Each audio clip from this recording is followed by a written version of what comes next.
The hype and news cycle for games has changed. It actually changed quite a little bit a while ago and started to change, but I think the 20s really have solidified that stuff like more traditional press conferences and trade events and stuff just don't make sense anymore.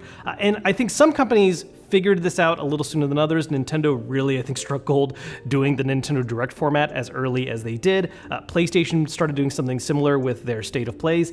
And I feel like for a while, Xbox has been trying to find their rhythm with this, their approach to this style of format. And I think this is the year where they finally have figured that out. We've really seen 3 different kinds of press conferences from them over the course of this year specifically. At SGF, we had a more traditional press conference, something that they would have done at E3, for instance. And I think that's all well and good because that event is still trying to keep that style of event alive, bringing it more to a digital front, of course.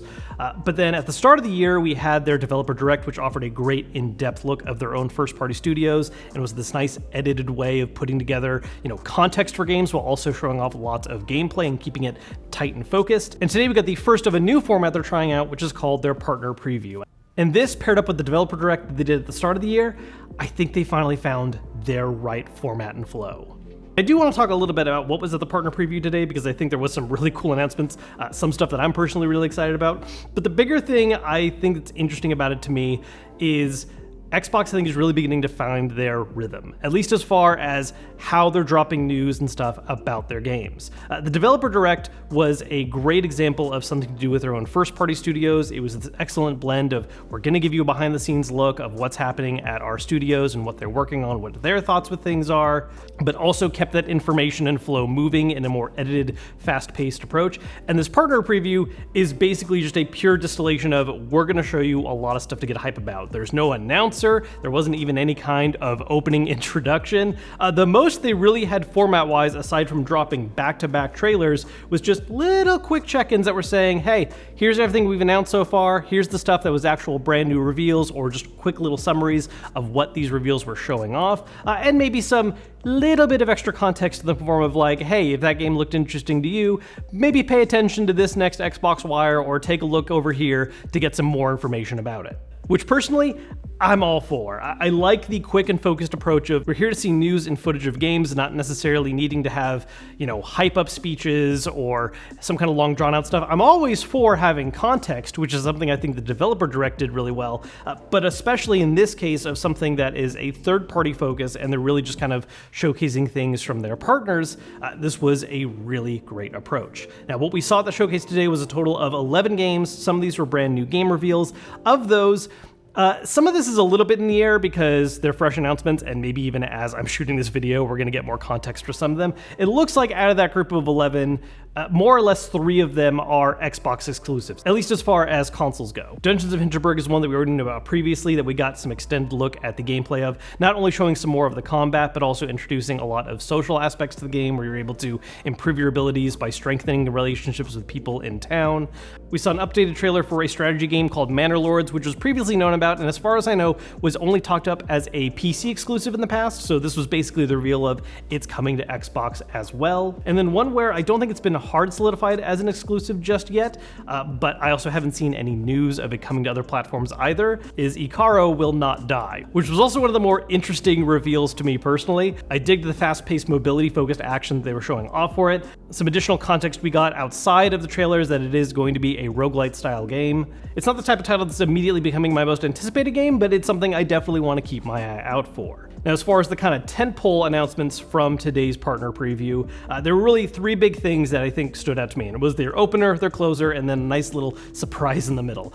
The opener, Like a Dragon: Infinite Wealth, definitely one of my most anticipated games coming up. I'm a big fan of the Yakuza Like a Dragon franchise, and the reveal today was interesting because they've been having a pretty steady news cycle for this game in general. We've had extended looks at the gameplay, we've had a couple different story trailers, snippets, that kind of thing. There was another trailer previously that showed off a whole bunch of different side mini games you can do, and the trailer today was showcasing another side activity you can do, which is very large. It's effectively adding its own take on Animal Crossing New Horizons. Not the cute animal part of things, but the concept of, here is an island that you have, and you can build out what you want on it. You make homes, you furnish them the way you want, you have tourists come by, there are people hanging out on the island.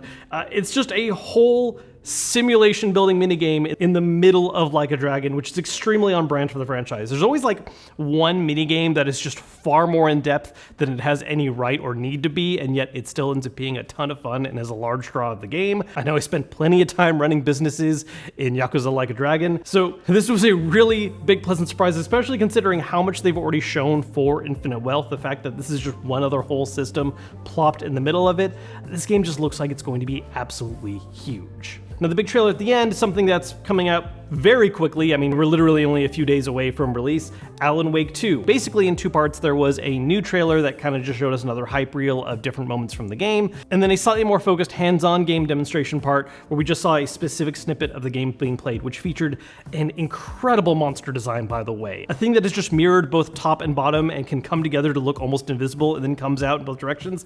I loved that monster design, and I cannot wait to play this game very shortly. I don't think Alan Wake 2 really needs that much more hype up at this moment, considering how soon it is, so I do feel like it was kind of a lightly awkward finisher for the show.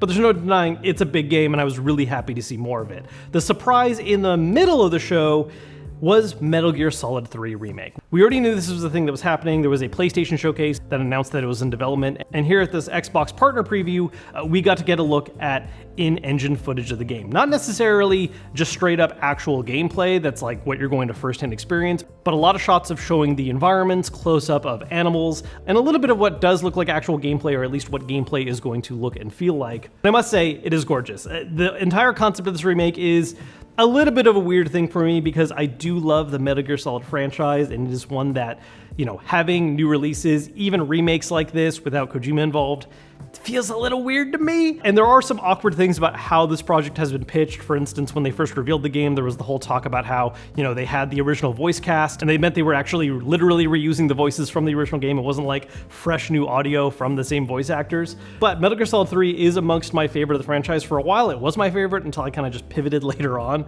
over to now thinking 2 is my favorite. But the point is that 3 is a fantastic game, and seeing it in these new updated visuals, which they also confirmed, by the way, that the game is running on Unreal Engine 5, is incredible. I still don't know how I'm going to feel about this game at full launch, but if nothing else, I cannot deny that it looks really great, and there's a part of me that would love to see some of those other older classics come back with a similar fresh coat of paint, especially Metal Gear Solid 2. There were a couple other announcements and trailers that filled out the rest of this presentation. We got another new trailer for the RoboCop game that's coming out. We got to see a little bit of gameplay for Still Wakes the Deep. We got the announcement of a sequel for Spirit of the North.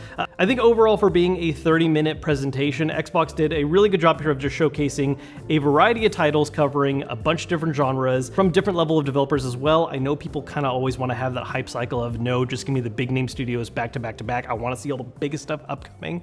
But I like that Xbox chooses to walk that balance of, you know, we're going to have some of that big name stuff like Alan Wake, like a Dragon, like Metal Gear Solid, but then here's just some other stuff. Just look at other things out there as well. There are more games than just those things that people consider AAA. And the focused tone of it was just right. I still think that in general, Xbox could benefit from having just a slightly higher frequency of events like this, but if they maintained this kind of format for the partner previews where we just have these tight, focused, back-to-back trailers, and then mix in the occasional developer direct where, you know, with their own first-party studios or maybe closer partners, they do a more behind-the-scenes, well-edited, put-together show, going between gameplay as well as showing developer commentary and context of what's going on. I think Xbox has just really finally found the right formats and tones for keeping up with the kind of news cycle that I think games have to have now. So those are my thoughts on today's Xbox partner preview. I hope this is a format that we get to see more of in the future. As always, if you enjoyed this video, hit the thumbs up button to let me know. Subscribe if you haven't yet. Hit that bell icon so you don't miss out on future videos. And I'll see you guys later. Real quick, I want to shout out that we are getting close to the 3-year. Real quick, I do want to shout out real quick that. Real quick, I just want to shout out that we are very close to the 3-year anniversary of the Xbox Series X and S releasing. I tend to do kind of a yearly check-in with these. Real quick, I just want to shout out that we are getting close to the 3-year anniversary of the release of Xbox Series X and S, and I tend to like to do kind of yearly check-in, just see, you know, what's happened, what's changed, what the overall momentum and general energy feels like for the brand. So if you want to see that video, make sure to subscribe and hit that bell icon so you don't miss out.